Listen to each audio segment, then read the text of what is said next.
नमस्कार, मैं अनुज उपाध्याय। आइए जानें छठ पूजा हमारे लिए दुखहारी है कैसे।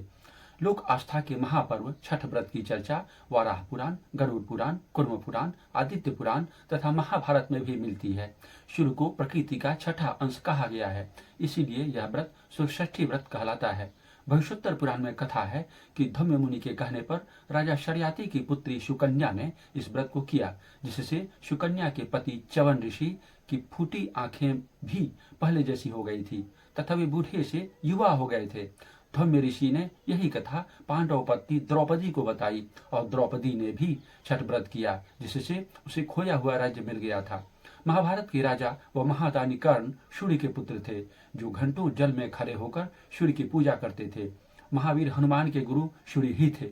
सूर्य की शक्ति को ही सविता कहते हैं। यही सविता छठी माई हैं। त्रेता युग में वनवास के समय मां सीता ने अपने पितरों को सूर्य को ही साक्षी मानकर पिंडदान किया था। दक्षिणायन सूर्य के समय षष्ठी तिथि को सूर्य के छठे रश्मि की पूजा की जाती है। मान्यता है कि इस भौगोलिक स्थिति से निकली हुई सूर्य की किरणें परम आरोग्यदायी होती हैं। सूर्योपनिषद में कहा गया है, नूनम जनाः सूर्येन प्रसूताः, अर्थात सभी लोग सूर्य से ही उत्पन्न हैं।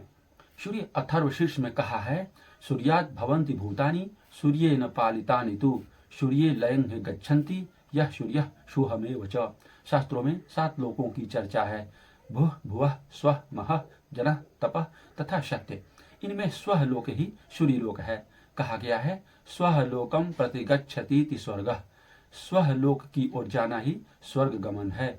शास्त्रों में कहा गया है, सूर्य आत्मा जगतस्थुषश्च, सूर्य भगवान सारे चर अचर जगत के आत्मा है।